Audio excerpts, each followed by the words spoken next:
Hello guys, welcome to online school. Today we see chapter 4 Jai Shankar Prasad of 10th class Hindi.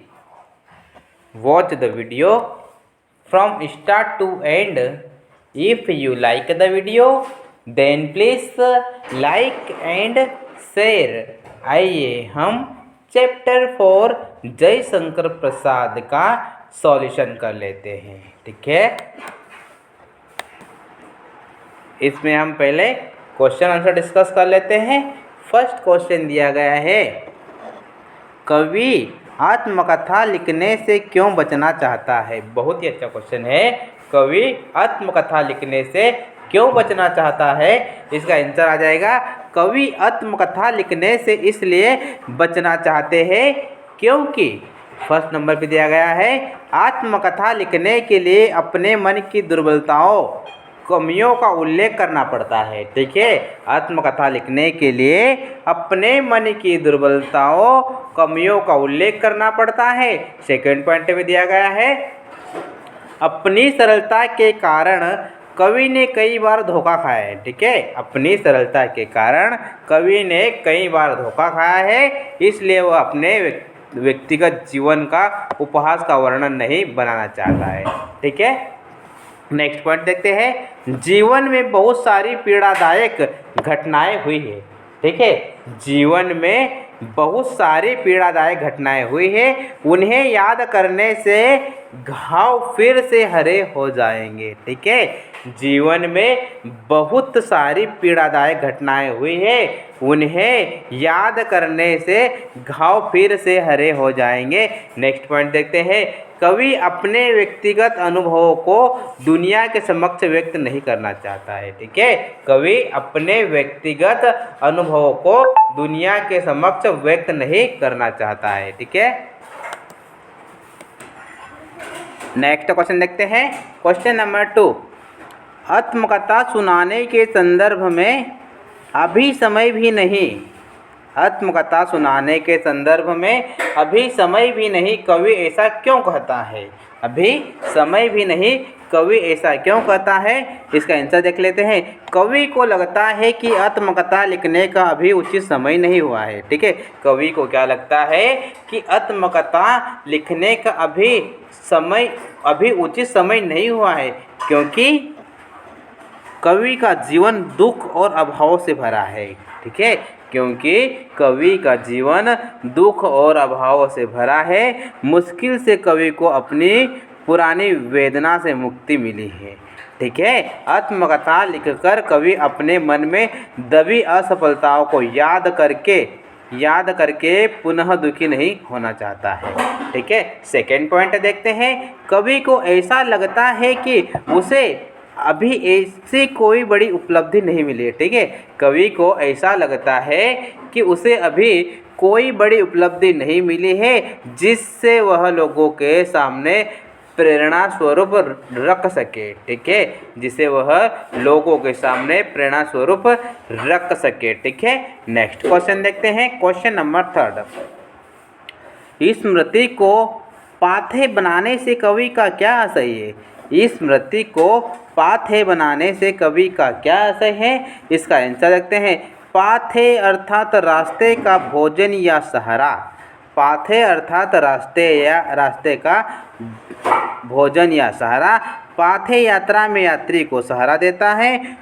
सुखद स्मृति को पार्थेय बनाने से कवि का आशय स्मृति के सहारे जीवन जीने से है। ठीक है, स्मृति के सहारे जीवन जीने से है। कवि की प्रेयसी उससे दूर हो गई है। ठीक है, कवि के प्रेयसी उससे दूर हो गई है। कवि के मन मस्तिष्क पर केवल उसकी मधुर स्मृति की है। इन्हीं स्मृतियों को कवि ने अपने जीने का सहारा बनाना चाहता है। ठीक है, इन्हीं स्मृतियों को कवि अपने जीने का सहारा बनाना चाहता है। ठीक है, नेक्स्ट क्वेश्चन देखते हैं, क्वेश्चन नंबर 5, उज्ज्वल गाथा कैसे गाऊं, उज्ज्वल गाथा कैसे गाऊं मधुर चांदनी रातों की। उज्ज्वल गाथा कैसे गाऊं, मधुर चांदनी रातों की कथन के माध्यम से कवि क्या कहना चाहता है। कथन के माध्यम से कवि क्या कहना चाहता है, आइए हम इसका आंसर देख लेते हैं। कवि यह कहना चाहता है कि अपने प्रेयसी के साथ चांदनी रातों में बिताए गए वे सुखदायक क्षण किसी उज्ज्वल गाथा की तरह ही पवित्र है, जो कवि के लिए अपने अंधकारमय जीवन में आगे बढ़ने का एकमात्र सहारा बनकर रह गया है। ठीक है, क्षण किसी का उज्ज्वल गाथा की तरह ही पवित्र है, जो कवि के लिए अपने अंधकारमय जीवन में आगे बढ़ने का एकमात्र सहारा बनकर रह गया है। ऐसी स्मृतियों को वह सबके सामने प्रस्तुत कर अपनी हंसी नहीं उड़ाना चाहता है। ठीक है, अतः वह अपने जीवन की व्यक्तिगत अतः वह अपने जीवन की व्यक्तिगत मधुर स्मृतियाँ को किसी के साथ बांटना नहीं चाहता, बल्कि अपने तक ही सीमित रखना चाहता है। ठीक है, अतः वह अपने जीवन की व्यक्तिगत मधुर स्मृतियों को किसी के साथ बांटना नहीं चाहता है, बल्कि अपने तक ही सीमित रखना चाहता है। ठीक है, नेक्स्ट क्वेश्चन देखते हैं। क्वेश्चन नंबर 6, आत्मकथ्य कविता की काव्य भाषा की विशेषताएं उदाहरण सहित लिखिए।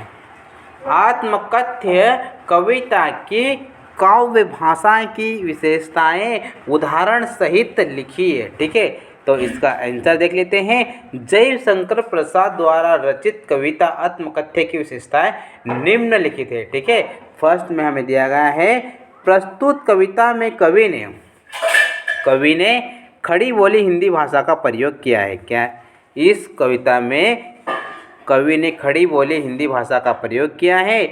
यह लोग करते ही रहते हैं अपने व्यंग्य मलिन उपहास। ठीक है, सेकेंड पॉइंट देखते हैं। अपने मनोभाव में सजीवता लाने के लिए कवि ने ललित सुंदर एवं नवीन बिंबों का प्रयोग किया है। ठीक है, अपने मनोभाव में सजीवता लाने के लिए कवि ने ललित सुंदर एवं नवीन बिंबों का प्रयोग किया है, जैसे जिसके अरुण कपोलों की मतवाली सुंदरता छाया में अनुरागी उषा लेती थी निज सुहाग मधुयों में। ठीक है, यह उड़म्बा अरी सरलते तेरी हंसी उड़ाऊं में, भूले अपनी यह प्रंता औरों को दिखाऊं में। यह विडम्बना प्रजा जैसे नवीन शब्दों का प्रयोग किया गया है, जिसमें कविता सुंदर आई है। ठीक है, नेक्स्ट देखते हैं छायावाद के प्रमुख विशेषताएं। ठीक है, मानवीकरण, मानवेतर पदार्थों को मानव की तरह सजीव बनाकर प्रस्तुत किया गया है। ठीक है, मानवेतर पदार्थों को मानव की तरह सजीव बनाकर प्रस्तुत किया गया है। जैसे एग्जाम्पल के लिया जाएगा, थकी सोई है मेरी मौन व्यथा, अरे सरलता तेरी हंसी उड़ाऊं में। ठीक है, नेक्स्ट देखते हैं अलंकारों के प्रयोग में काव्य सौंदर्य बढ़ गया है। ठीक है, खिल खिलाकर आते आते में पुनरुक्ति अलंकार का प्रयोग किया गया है। ठीक है, खिल खिलाकर आते आते में पुनरुक्ति अलंकार का प्रयोग किया गया है। अरुण कपोल में रूपक अलंकार है, मेरी मौन अनुरागी उषा में अनुप्रास अलंकार है। ठीक है, नेक्स्ट क्वेश्चन देखते हैं। क्वेश्चन नंबर 7, कवि ने जो सुख का स्वप्न देखा था उसे कविता में किस रूप में अभिव्यक्त किया है। कवि ने जो सुख का स्वप्न देखा था उसे कविता में किस रूप में अभिव्यक्त किया है, इसका आंसर देख लेते हैं। कवि ने जो सुख का स्वप्न देखा था, ठीक है, कवि ने जो सुख का सपना देखा था उसे वह अपनी प्रेयसी नायिका के माध्यम से व्यक्त किया है। ठीक है, कवि कहता है कि नायिका स्वप्न में उसके पास आते आते मुस्कुराकर भाग गई। ठीक है, कवि यह कहता है कि नायिका स्वप्न में उसके पास आते आते मुस्कुराकर भाग गए। कवि कहना चाहता है कि जिस प्रेम के वे सपने देख रहे थे उन्हें कभी प्राप्त नहीं हुआ। ठीक है, इस पंक्ति में कवि कहना चाहता है कि जिस प्रेम के सपने देख रहे थे वे उन्हें कभी प्राप्त नहीं हुआ। कवि ने जिस सुख की कल्पना की थी वह उसे कभी प्राप्त नहीं हुआ। ठीक है, कवि ने जिस सुख की कल्पना की थी वह उसे कभी प्राप्त न हुआ और उसका जीवन हमेशा उस सुख से वंचित ही रहा। ठीक है, उसका जीवन हमेशा उस सुख से वंचित ही रहा। इस दुनिया में सुख छलावा मात्र है।